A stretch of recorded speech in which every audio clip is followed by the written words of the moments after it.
Good morning, YouTube. All right, cold weather has settled in, and that means it is time for soups and stews. Let's do an all-time classic. We're making beef stew, and this is just about the best version you'll ever have. All right, let's cook, y'all. We got a family to feed.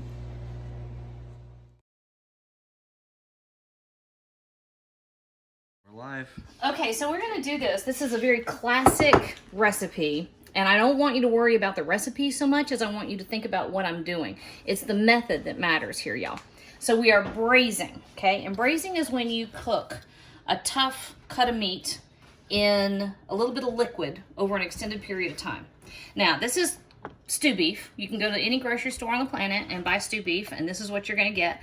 I actually went through and I cut most of these cubes into slightly smaller pieces. I like them to be about bite size, okay? You don't want to spend the money to buy stew beef. You don't have to. You can buy beef chuck, and you're going to get the exact same thing. All you got to do is cut it in cubes on your own. All right? So right here, I've got a cup of flour, just plain all-purpose flour, and we're going to season our flour. So, tablespoon of kosher salt. It seems like a lot, but most of it's staying in the flour. Tablespoon of kosher salt, tablespoon of pepper. Oh, my dog's trying to get under my feet. And a tablespoon each of onion powder and garlic powder. And we are going to stir that up. Brent, if you want to come behind me, honey, and make another pot of coffee, you are more than welcome to. I know that's what you're aiming for. He does like coffee. All right, so with this, we're just mixing it. And, Boudin, be nice. Over here, Boudin, if you want to show over here. This is just my big stew pot. I have it on relatively low heat. This entire process is going to be done with pretty much low-ish heat. All right, so here is our seasoned flour and our stew beef. This goes right in there.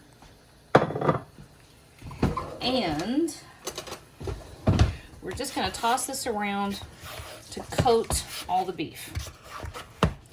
You know what? If you absolutely have to, you can skip this step, but it won't be as nice. Why? Why are we doing this? Well, because browning, which is what we're about to do, adds flavor. And a lot of people say that you brown the meat to lock in the juices. No, you don't. Or you brown the meat to tenderize it. No, that doesn't happen either, okay? This is a relatively tough cut of meat. There's a lot of cartilage. There's a lot of, it can be fatty. I trimmed off a lot of the fat. But anyway, there's a lot of stuff on here. Just because it's a less expensive cut of meat, that the braising, the long, slow cooking time, it's going to take care of it, right? We're browning because brown stuff tastes good. It adds flavor. And then I'm going to show you something that's going to happen in the pot. We're going to take advantage of all the flavors that develop as we brown. And those are all going to help make our stew taste amazing. I guess I could have just dumped this whole thing in. I guess I decided I'm just making some extra steps. Why am I doing this part? Well, you could pick up all these cubes of beef and drop them right over here into your pot. That's not a problem. And you don't have to worry too much about getting all of the flour off. But the excess flour tends to scorch as you're browning the meat. So get off what you can and then hold on to the extra flour. We may use it here in a little bit. All right, a couple tablespoons of olive oil into our pot. Can you see the shimmer, Boone? Does the shimmer, see this right there? Where it's starting to shimmy just a little bit. That's how you know that your oil is getting hot enough. And this is simple. This part, we're just going to be patient. You're spreading your beef out. Don't crowd it. If you put them all right next to each other, as the meat cooks, it releases steam, and the steam will actually cause everything to get soggy. So, I can tell you right now, I want a little more heat. You do want a little more heat at this point just to brown it. All right, Booney baby, I'm going to brown these on all sides. And as they brown, I'm just going to set them off over here on a clean plate. And when there's something else to look at, I'll come show y'all what that is. So check this out, guys. The beef is not cooked through. It's nice and brown on the outside. And that's a great thing. That's gonna make it taste good. Remember we talked about we don't need to worry about it being tender. That's gonna be taken care of as we let it cook. We're gonna put it on a nice slow simmer and let it go. We're not gonna worry about the juices either. That's gonna happen. Good, that didn't spill. That's gonna happen. It's stew. The juices just kind of all come in there together. What we're worried about, what we're thinking about, what we want is this stuff. You see how that comes up? You know what that is? Fond. Fond. Yes. Oh, nicely done. That is French for foundation. It is the basis for all the beautiful stocks. Okay.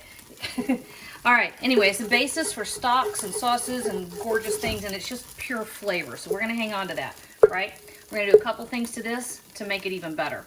We're adding a couple tablespoons of tomato paste. And our local grocery stores have finally, first time in years, started carrying tomato paste in a tube instead of a can, which is wonderful because I don't waste anywhere near as much. I'd open a can and not use it. All right, so tomato paste in here. Then we are adding 2 big fat onions, okay? And actually, not all of the onion fit in that thing. But when I say big fat onions, I'm talking big fat onions. Okay, you want 2 of those. So let me grab the last little bit of the onion. Now, people talk about deglazing. What is deglazing? Well, deglazing is all that fond on the bottom of the pan. It's what you do to lift it off the bottom of the pan and work it into your food where it can do you some good. A couple ways to do that. Classic technique is to use wine or broth or stock, okay? I like to use the juices that are released from the vegetables as you cook them, okay? So 4 stalks of celery to our 2 onions, and we're going to continue working that in. We're also going to add 4 carrots we chopped up.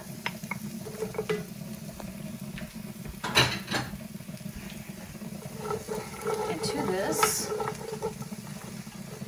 4 cloves of garlic. Now, we have lots of garlic and onion and salt and pepper in our flour. But look at how much flour was left, okay? Don't get rid of this. You have options with this later, okay? You can decide how thick you want your soup, or your stew, rather. All right, so all of this is going to work together. And as these vegetables cook, well, it's already starting to happen. They release a little bit of moisture. You know, I talked about not letting your beef get too close together because it would steam. Well, these vegetables are now steaming, and the steam coming off of these veggies is going to release that fond from the bottom of the pan. Pretty cool, huh? Mm-hmm. We're letting our ingredients do the work for us. Okay, so I cannot get the cork out of my red one. Okay, so yeah, nope, I can't do that. I'm gonna have to take a break and go find somebody with stronger hands. All right, I do have over here, can you get it, Jojo? A whole bunch of fresh thyme, okay? This stuff is magic.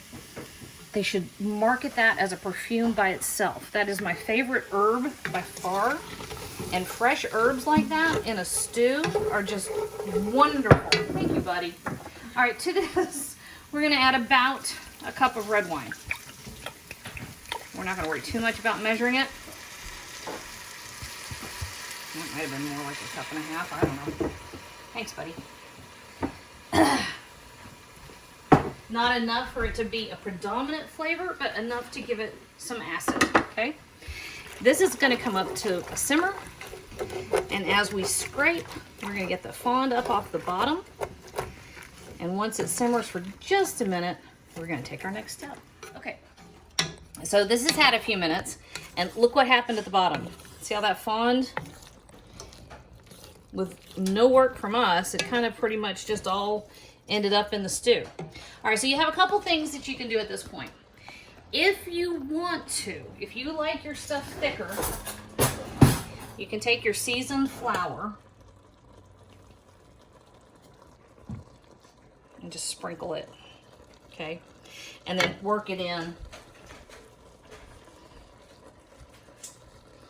before you add your liquid. Now, a lot of people will say that they want it real thick, and that's fine. That's how you get it. You will get some thickness from the starchiness of your potatoes. And I can tell you right now, I didn't add enough flour in there to wad a pop gun. I just didn't use much. Let me put a little bit more.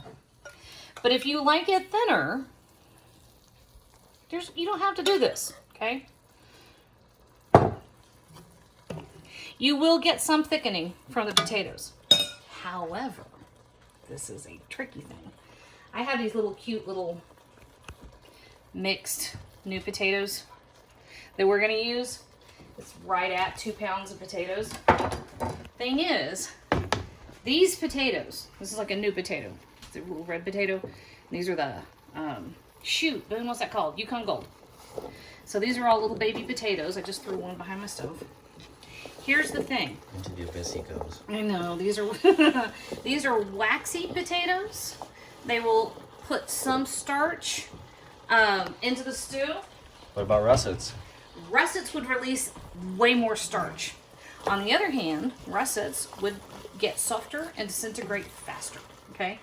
Not saying that's a bad thing. I'm saying that's what happens. If you like that softer potato, kind of mushy, thick, yummy thing, knock yourself out. Do that. I happen to think it's delicious. I'm using these because they were available. How about that for practicality? All right, so here we go. Beef back in. And then we are adding probably 2 quarts of beef broth.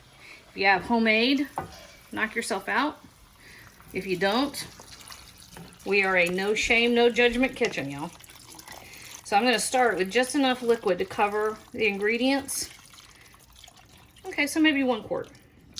This, y'all, is going to come up to a boil. We're going to reduce it to a simmer, and it's just going to go sit on simmer its merry little way for about 2 hours. All right, so I'm going to tell y'all something. This is slightly controversial, and I have just discovered it's more controversial than I thought it was.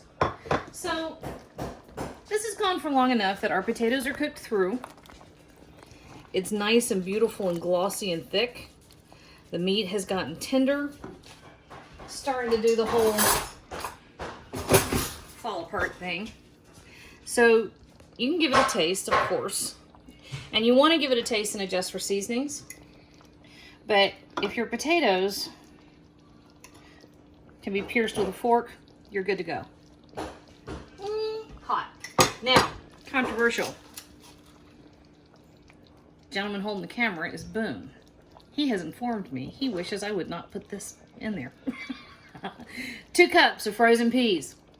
These take like no time. You can like throw them in there long enough for them to defrost, and that's it. Stir it up, good to go. Or not, which apparently I'm not gonna. So I'm putting these over here. We already have a bunch of peed stew in the fridge. What?